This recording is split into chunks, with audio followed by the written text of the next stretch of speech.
Hello, my name is June. I am a bass music producer, DJ, sound designer, music educator, and today I want to talk about dub sirens. This video is aimed at people who want to get more into sound design within Ableton but aren't quite sure where to start. Sirens are a great way to explore sound design in a free-form, open way that encourages exploration and pushing the boundaries of the tools we have. So what is a siren? A siren is a sound that bends and modulates freely around the frequency spectrum in a non-musical or semi-musical fashion. Usually this is a sound that carries pitch, however sometimes the sound gets so complex that a pitch can't really be distinguished. They are often used as textural background elements, however there's no rule that says a siren can't take main stage. Have you ever been driving and you were listening to music and your stomach sank because all of a sudden you hear police sirens, but then you realize it's part of the song? Well, first of all, I don't recommend doing that. But more importantly, I want you to think about how that is being used in the song, right? It's acting as a texture more so than carrying any melodic or harmonic meaning. So let's start by making a classic dub siren. Here's a decent example I found.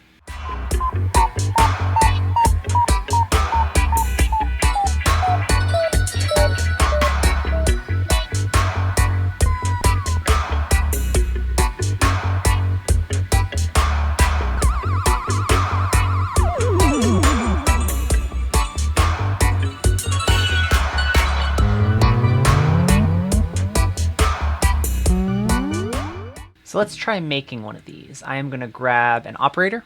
I'm going to make a big long MIDI clip, one big long note. I'm going to change this to a square wave. I'm going to do one of these like 8-bit square waves, something like this.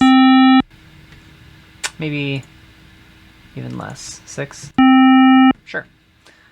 Now we're going to use the LFO to modulate the pitch of this oscillator. Luckily, the LFO does this by default. Let's try something slow, but with a big dramatic pitch curve.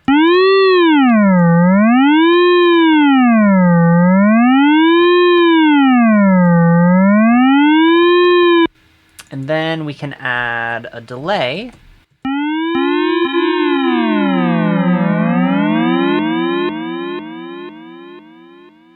We'll take the dry wet down.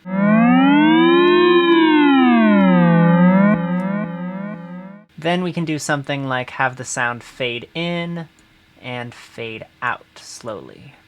Maybe something like this.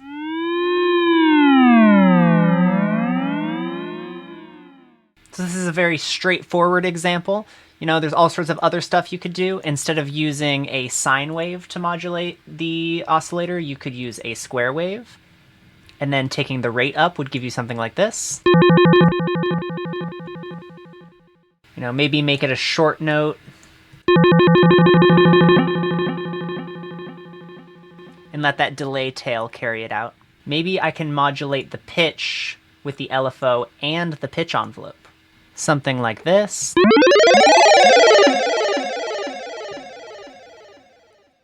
You could even layer multiple oscillators on top of each other and then separate them by an octave. Once you have a sound you like, you can either render it to audio and save that, or you can save this all as an instrument rack. It's totally up to you. And once we really understand the basic principles behind a siren like this, then we can start exploring. You can experiment more with different shapes of LFO. You could do really dramatic pitch curves. You could change the rate of the LFO over time. You could run this through effects like choruses and flangers. And suddenly you have a sound that's really fun and complex. Here are a few examples from my most recent pack, available to all $1 and up patrons, patreon.com/June_Bernie.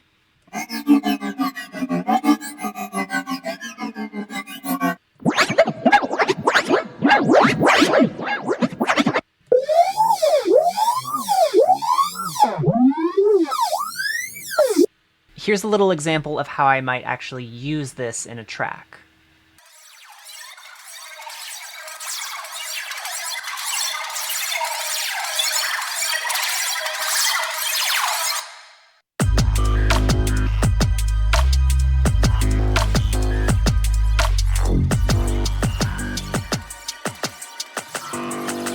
I know it's not real, but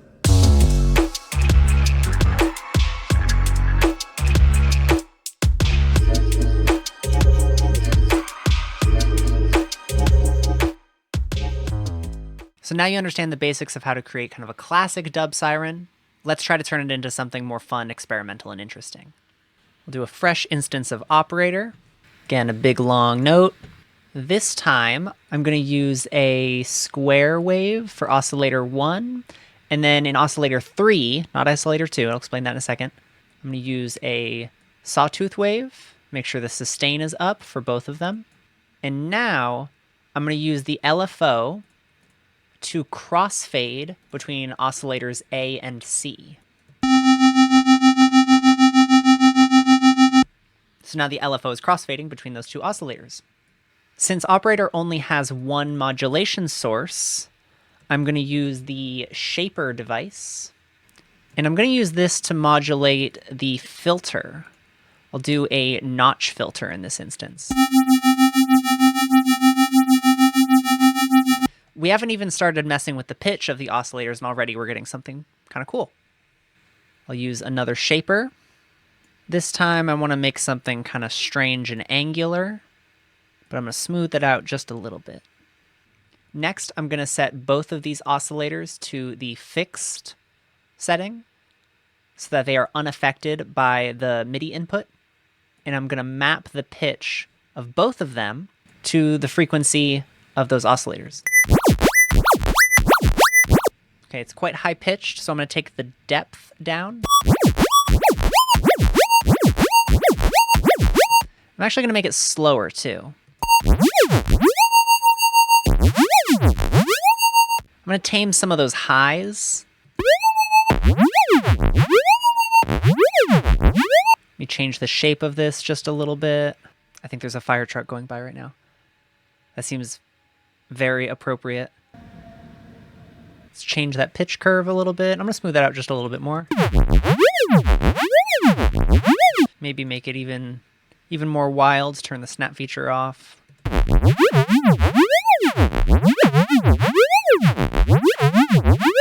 The lows are also pretty dramatic. I'm going to take this up a bit.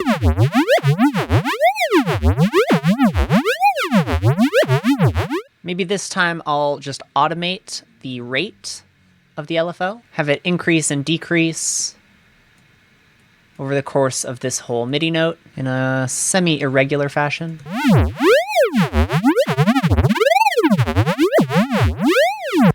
Scoop out some of those lows. I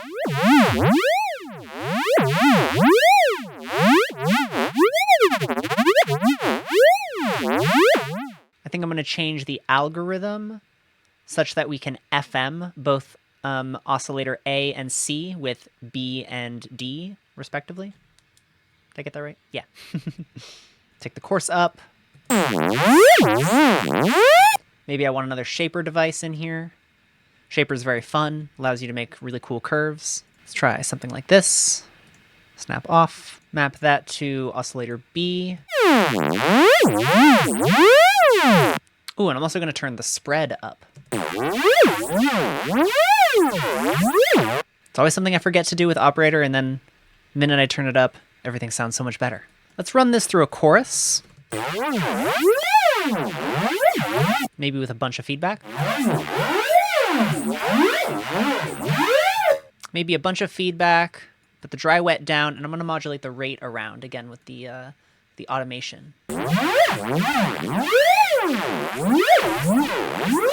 Now let's try maybe a grain delay. Set random pitch to 100, set it to the time setting, and set our time really low. I want to turn the spray amount up, and I want the pitch to slowly increase over time, so we'll give it like somewhere between 1 and 2.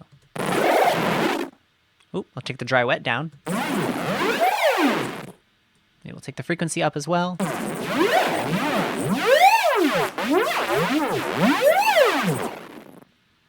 I'm going to grab another shaper. I know I'm using like 100 shapers right now. This one's just going to modulate the volume of the incoming signal. So I'll grab a utility, map the shaper to the gain of the utility, make a weird curve, maybe take the depth down, something like this maybe. Turn snap off. So I'll take the depth of my shaper down and the offset down so it doesn't really cross above that 0 crossing. We'll make it 50 and set the offset to 50 as well.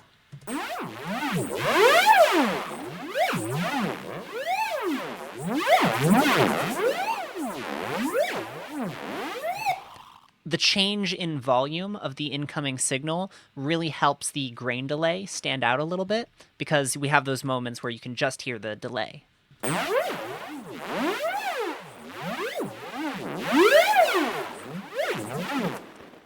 Maybe, ooh, here's an idea. I'll map this shaper that's changing the volume to the feedback of the grain delay, and then I'll invert the poles of the shaper. So now when the volume goes down, the feedback of the grain delay goes up.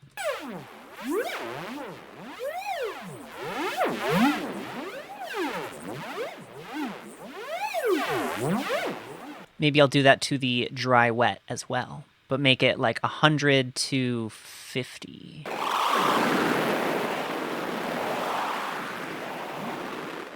Maybe not that much.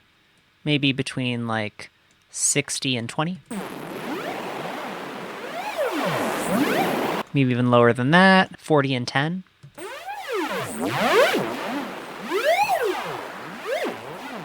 And then maybe just to give this a little bit of space, I'll add a cabinet after the grain delay, just to make it a little bit more naturalistic, and then a very slight touch of reverb. Mess with the EQ a bit more, get some of those highs back in there.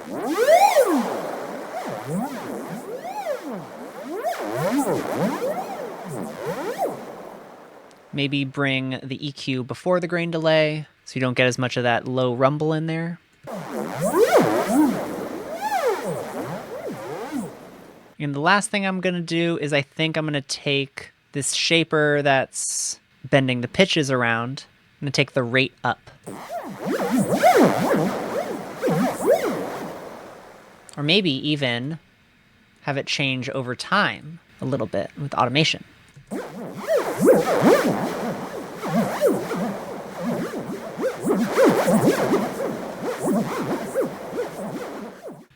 I think, I keep saying I'm going to be done and then I'm not. For the signal going into the grain delay, I am going to high pass a lot of that material and then include a dry chain.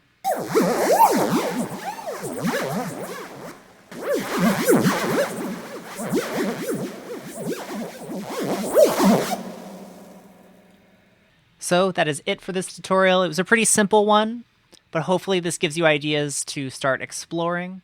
Sirens are super, super fun to make, and they're also super useful. And more importantly, they're a way of kind of like unshackling yourself from musical conventions, right? Like having to worry about leads and pads and basses, things that carry melody or carry harmonic information. This can just be all over the place and as wild as you want to get. Thank you very much for watching.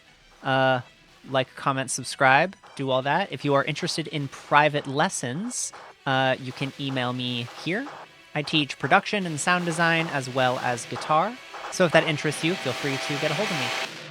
Yeah, catch me at my darkest, feeling a spark to start shit. It's blood-stained fingers on a pen, feeling marvelous. But the gravity's shown what is sown when you dig deep. 6 feet, if you can run away, grab some big cleats and fly, kid. Cause I'm designed to find dime shit with the timeless fangs. As a creature I bang, need I remind this to you?